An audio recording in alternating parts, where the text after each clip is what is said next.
All right, this is Epictetus, the complete works. This is going to be part 18. Why do you all look for happiness in externals?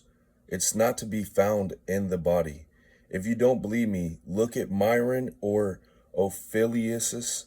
It's not to be found in possessions. If you don't believe me, look at Croesus or at today's super rich and see how their lives are filled with lamentations. It's not to be found in holding high office.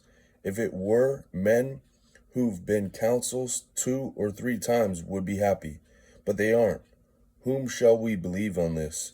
You, who view the situations from the outside and are dazzled by the impressions they give, or the men themselves. And what do they say?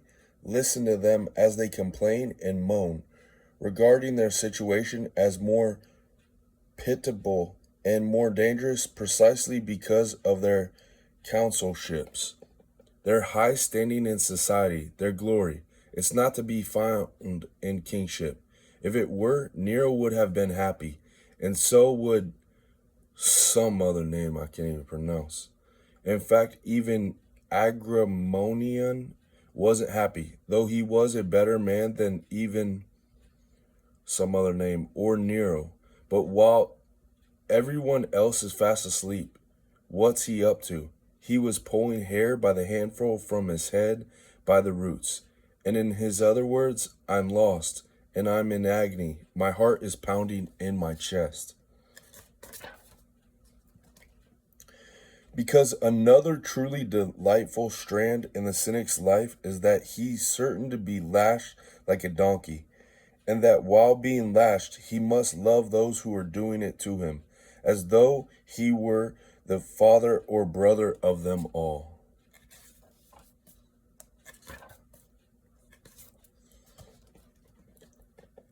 A cynic must be a person of such great endurance that ordinary people take him to be unfeeling as a stone. No one can insult him, no one can hit him, no one can humiliate him. Any way that anyone wants to treat his body is all right with him, because he bears in mind that what is superior is bound to prevail over what is inferior, in the respects in which it's inferior, and that his body is necessarily inferior to the mass of ordinary people, as the weaker it is to the stronger.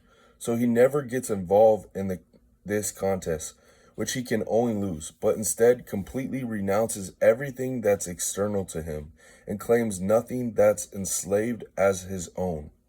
However, where it's a matter of will and use of impressions, there you'll find he has so many eyes that you'd call Argus blind by comparison.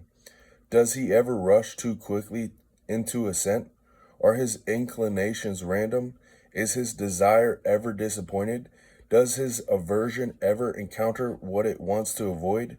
Are his intentions ever unfulfilled? Is there in him a trace of fault finding, despondency, or even envy? This is where he devotes his attention and his efforts, and where everything else is concerned. He's relaxed to the point of snoring, and is entirely at peace. His will isn't subject to thievery or tyranny. But what about his body? Yes, it is. And his possessions? Yes. The same goes for political power and honors. So why should they be any concern of his? If anyone ever tries to use these things to frighten him, he says, go and look for some children. They find masks frightening, but I know they're made of clay and are empty inside.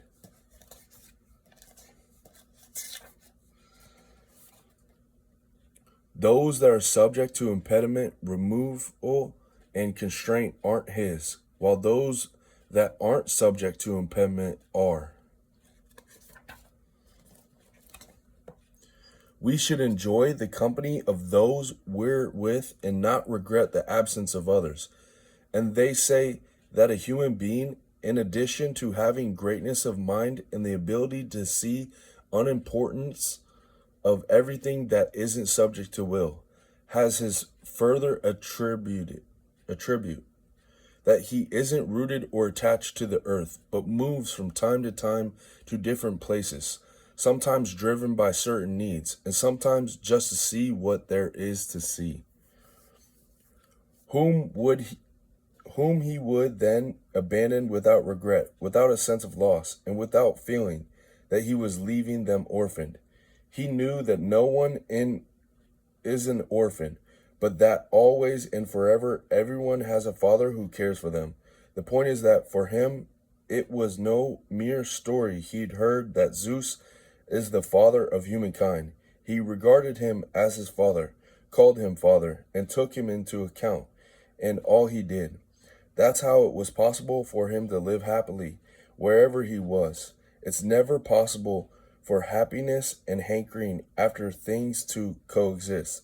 In order for someone to be happy, it has to have everything it wants, like someone who's eaten his fill. It must feel neither thirst nor hunger. But Odysseus missed his wife and wept as he sat on a rock.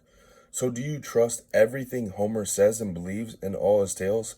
If Odysseus really did weep, he must have been miserable, mustn't he? But can a truly good person be miserable?